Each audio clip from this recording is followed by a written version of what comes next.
नमस्कार साथियों, स्वागत है आप सभी का बातें बाजार की पर। मैं हूं अंकित अवस्थी। ईरान और अमेरिका के उलझे हुए अब लगभग 2 महीने होने जा रहे हैं। ऐसे में दुनिया में तेल का संकट हो रहा है। तेल का संकट इतना कि अब स्ट्रेट ऑफ हॉर्मुज से आने वाला तेल आए दिन सुर्खियों में इसलिए रहता है कि कभी ईरान ने कब्जा कर लिया तो कभी अमेरिका ने ब्लॉकेड लगा दिया। ऐसे में अब तेल की किल्लत हवाई जहाज तक पहुंचने लगी है। जो तेल की किल्लत अब तक गाड़ियों तक थी, हवाई जहाज में भी डलने वाला जो टर्बो फ्यूल है, हवाई जहाज का जो फ्यूल है, उसकी भी अब कमी होने लगी है। अब नतीजा यह होने लगा कि हवाई जहाज में डलने वाले फ्यूल की कमी के चलते लुफ्तांसा एयरलाइंस जैसी कंपनियों ने 20,000 से अधिक फ्लाइट्स कैंसिल कर दी हैं। ऐसे में यह संकट भारत भी पहुंच ही रहा है, लेकिन इसका समाधान भारत के अंदर ही निकलता भी दिख रहा है। ऐसे में राजमार्ग मंत्री नितिन गडकरी जी के द्वारा दिया एक बयान कि हमारे देश में अब एविएशन फ्यूल में भी इथेनॉल मिलेगा और इथेनॉल जो हम अपने देश में ही बना लेते हैं तो इससे हमें एविएशन सेक्टर में बड़ा फायदा होगा। इतना ही नहीं, पेट्रोल में भी 100% हम ब्लेंडिंग करने जा रहे हैं, यानी कि इथेनॉल मिलाने जा रहे हैं। ऐसे में आने वाले समय में एविएशन फ्यूल अगर भारत खुद से ही बनाने में कामयाब हुआ तो निश्चित ही भारत की जो आत्मनिर्भरता है वो बढ़ेगी। आज देश 87% तक ऑयल इंपोर्ट करता है। उस इंपोर्टेड ऑयल में इथेनॉल का मिल जाना भारत के लिए एक बड़ी उपलब्धि शामिल होगा।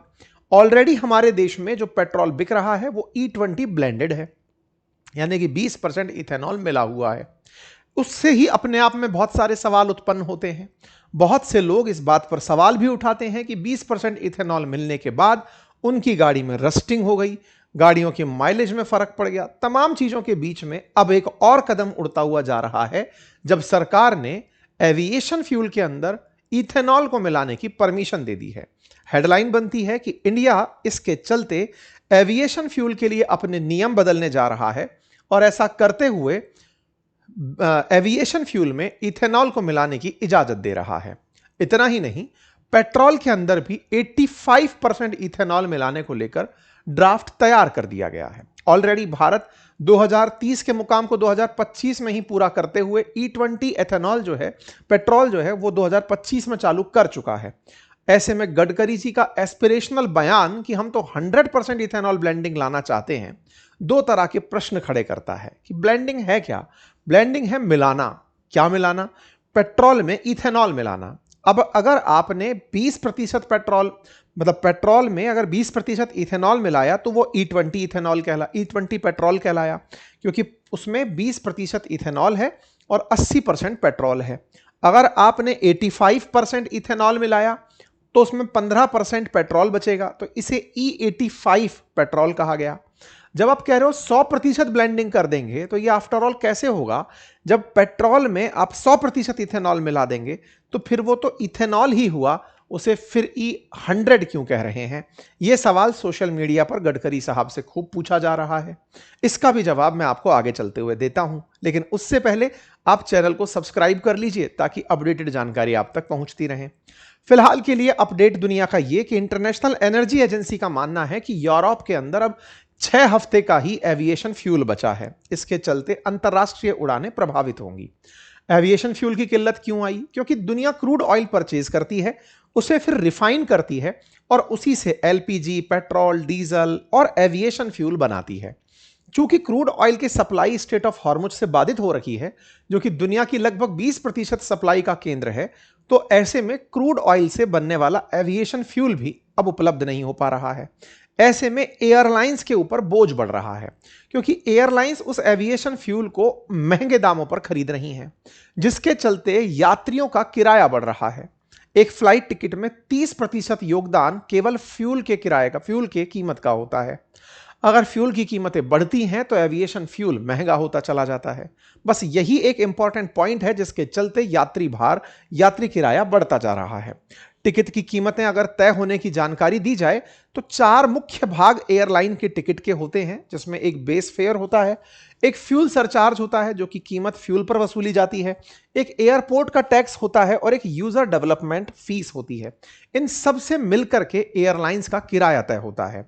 अब आने वाले समय में इस एयरलाइंस पर बढ़ते बाहर के चलते, यात्रियों के महंगे टिकट के चलते, एयरलाइंस पेट्रोल अपने एविएशन फ्यूल की कमी के चलते कदम उठा रही हैं। जैसे दुनिया के अंदर डच एयरलाइंस ने अगले महीने के लिए अपनी 160 फ्लाइट रद्द कर दी हैं, लुफ्तांसा ने 20,000 फ्लाइट रद्द कर दी हैं और 27 हवाई जहाज उड़ाने से ही रोक दिए हैं। इजी जेट ने पहली छमाही में 560 मिलियन पाउंड के नुकसान की आशंका जता दी है। ऐसे में ही एयर इंडिया ने भी अपनी यात्रियों में $280 का किराया जोड़ने का निर्णय ले लिया है। ये सभी की सभी कारण जो हैं ये बड़ी हेडलाइन बनकर अब दिख रहे हैं। अब प्रॉब्लम तो पता चल गई, समाधान क्या है? समाधान है गडकरी जी के पास। गडकरी जी का मानना है कि प्राकृतिक गैस मंत्रालय ने जब से एविएशन टरबाइन फ्यूल में एथेनॉल ब्लेंडिंग को मंजूरी दी है तो उससे निश्चित ही फ्यूल की आवश्यकता को कम किया जा सकेगा। 100% जहां आपको पेट्रोल की जरूरत थी या एविएशन फ्यूल की जरूरत थी, अब उसमें अगर इथेनॉल मिलाया जाएगा तो उतनी ही कम पेट्रोल की आवश्यकता होगी। अब ये सब इथेनॉल है क्या? देखिए, रासायनिक रूप से तो फॉर्मूला है इसका C2H5OH। ये एक अल्कोहल है, लेकिन इसके अंदर कैलोरीफिक वैल्यू यानी इसको जलाने के बाद ऊर्जा जो प्राप्त होती है वो पेट्रोल के मुकाबले की ही होती है। इसी के चलते इथेनॉल को पेट्रोल में मिलाया जाता है। पेट्रोल में जब इथेनॉल मिलाया जाता है तो इसके साथ साथ क्लीन एयर वाली बात भी आती है कि इसके साथ निकलने वाले कार्बन डाइऑक्साइड H2O जो हैं वो कार्बन मोनोऑक्साइड कम उत्सर्जित करते हैं, यानी कि इसके जलने पर कम कार्बन मोनोऑक्साइड बाहर निकल कर आती है। इसलिए इसे एक अच्छे फ्यूल के रूप में ट्रीट किया जाता है। सवाल है इथेनॉल बनता कैसे है? तो इथेनॉल 3 तरह से बनता है। प्रथम जनरेशन जो इथेनॉल है वो गन्ने के रस से, चुकंदर से, सड़े आलू से, मीठे ज्वार से, मक्का से, इनके फर्मेंटेशन से बनता है, जो कि एडिबल गुड्स हैं, इनसे बनता है। सेकंड जनरेशन जो फ्यूल है या फिर इथेनॉल है वो गेहूं के चूरे से या फिर जिसके अंदर चावल की भूसी हुई, गेहूं की भूसी हुई, कार्न की भूसी हुई, भुट्टे हुए, इनसे जो बनाया जाता है। अर्थात जो आपने फीड कर लिया उसके बाद जो बचा कचरा है उसके फर्मेंटेशन से भी इथेनॉल बनाया जा सकता है। तीसरा, एल्गी से भी इथेनॉल बनाया जा सकता है। इस पर अभी भी काम चल ही रहा है। ये जो प्रथम जनरेशन इथेनॉल है इसके साथ एक सवाल जुड़ा रहता था कि अगर ये सब चीजें इथेनॉल बनाने में यूज कर ली गई तो फिर इंसान को ये सामान महंगा मिलने लगेगा। सरकार का तर्क था कि अभी ये सब ऑलरेडी एक्सेस में पैदा होते हैं, इनसे इथेनॉल बना लिया तो हमने इनकी कीमतें अच्छी दिलवा दी, बहुत सारी शुगर मिल्स को बंद होने से रोक लिया, बहुत सारे किसानों को उनके जो फसलें हैं उनकी कीमतें दिलवाना तय कर दिया। तो ऐसे में फसलों का फर्मेंटेशन होकर के बनने वाले इथेनॉल को जब पेट्रोल में 5% मिलाया जाता है तो E5 फ्लेक्स फ्यूल कहलाता है, 10% मिलाया जाता है तो E10 फ्लेक्स फ्यूल, 20% मिलाया जाता है तो 20% के साथ से E20 फ्लेक्स फ्यूल और E85 जब 85% इथेनॉल मिलाया जाता है। एक और श्रेणी जिसे आप E100 कहते हैं, असल में उसमें 5% पेट्रोल होता है और 95% उसके अंदर इथेनॉल होता है। तो जो E100 है असल में वो E95 है, लेकिन उसे E100 के नाम से बोला जाता है क्योंकि उससे ज्यादा इथेनॉल आप मिला नहीं सकते। मतलब अगर मिला दिया तो कहेंगे कि 99.99% तो बना ही सकते हैं, लेकिन तब पेट्रोल खत्म ही हो गया, फिर तो आप इथेनॉल से गाड़ी झुमा रहे हैं। खैर, फिलहाल के लिए ये 4-5 प्रकार के जो ब्लेंडिंग फ्यूल्स हैं, इनमें से E20 फ्यूल ऑलरेडी देश के सभी पेट्रोल पंप्स पर दिया जा रहा है। आप जब भी गाड़ी में पेट्रोल भराते हैं उसमें ऑलरेडी 20% इथेनॉल मिला हुआ है और उसकी वजह से माइलेज पर कोई नुकसान पड़ता हुआ नहीं दिख रहा है, ऐसा सरकार के ऑब्जर्वेशंस हैं। जब मैंने नितिन गडकरी जी का अभी कुछ दिन पहले इंटरव्यू किया था तब उन्होंने यही कहा था कि ना तो गाड़ियों की दक्षता पर कोई फर्क पड़ा है और ना ही उनकी माइलेज पर। और जो भी लोग ये कहते हैं कि गाड़ियों को नुकसान हो रहा है वो केवल सरकार को बदनाम करने का प्रयास कर रहे हैं। पेट्रोलियम कंपनियों की यह साजिश हो सकती है कि वो इस चीज को ज्यादा प्रमोट ना होने दें, इसलिए वो ऐसा कर रहे हो। खैर, फिलहाल के लिए आप और हम सस्टेनेबल एविएशन फ्यूल की भी चर्चा कर लेते हैं।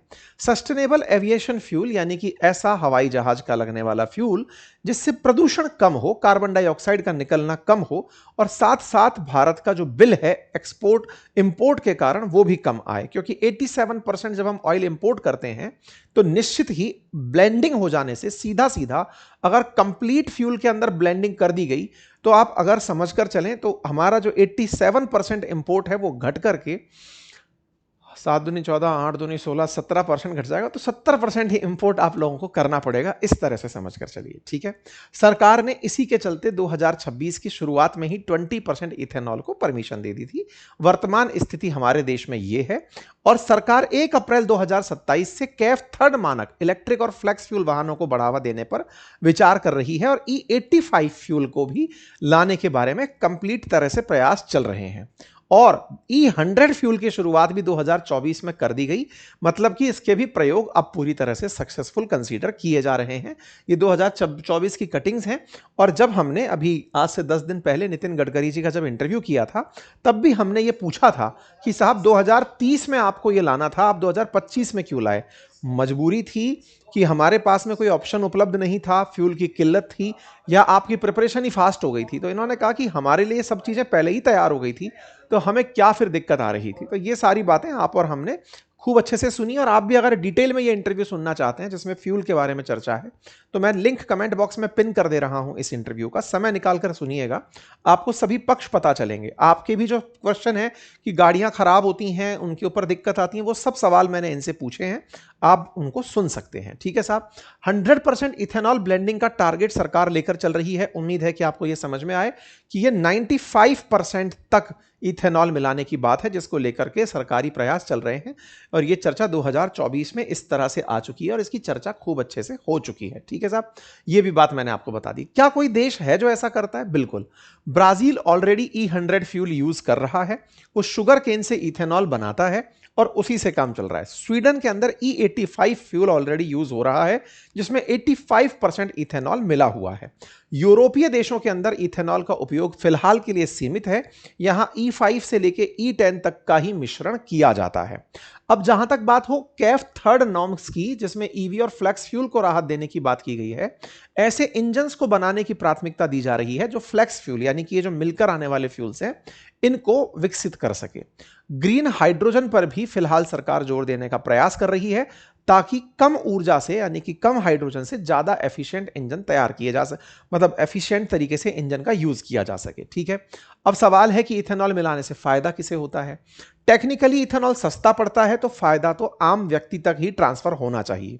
लेकिन फिलहाल के लिए पेट्रोल की कीमत में इथेनॉल मिलकर के हमें पेट्रोल की ही कीमत में वो मिल रहा है, टेक्निकली वो ज्यादा कीमत पर है।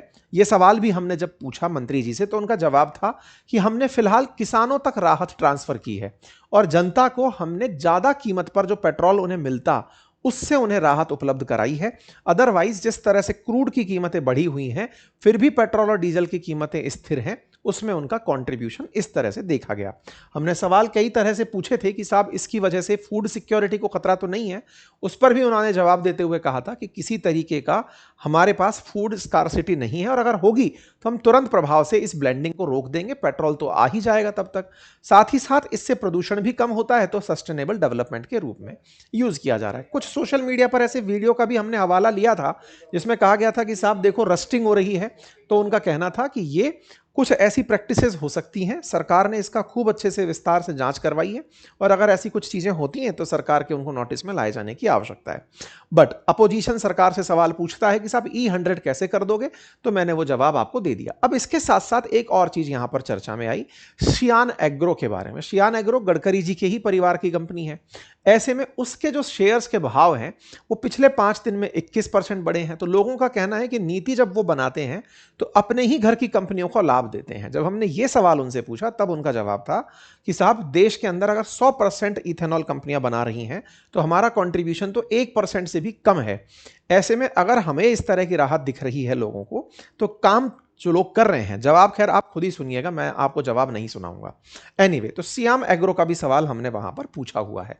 साथ ही साथ इन सभी चीजों के बारे में मैंने बातें की हैं। अब सवाल सबसे बड़ा यही है कि साहब क्या 100% इथेनॉल ब्लेंडिंग संभव है? तो देखिए इसमें बहुत सी चुनौतियां आएंगी। पहले तो गाड़ियों को ऐसे इंजन बनाने पड़ेंगे जो इस तरह से इथेनॉल को कंज्यूम कर लें। साथ में हमें उत्पादकता का भी ख्याल रखना पड़ेगा कि प्रॉपर तरीके से हम गेहूं मतलब उन चीजों का उत्पादन कर पाएं जो इथेनॉल प्रोड्यूस कर पाएं, क्योंकि देश में कहीं ना कहीं अगर 100% आप इथेनॉल पर शिफ्ट हो गए तो निश्चित ही जो फूड ग्रेन्स हैं उनकी कमी आपको होते हुए दिख सकती है, क्योंकि पूरा की पूरा लोगों का शिफ्ट जो है वो पेट्रोल और डीजल के तरफ हो सकता है। बाकी आप लोग इस विषय पर क्या सोचते हैं जरूर कमेंट बॉक्स में बताइए। बाकी इस वीडियो को विस्तार से सुनना चाहते हैं तो मैं इसके एंड स्क्रीन पर भी लगा देता हूं और कमेंट बॉक्स में भी लगा देता हूं, आप जरूर जाकर सुनिए। धन्यवाद।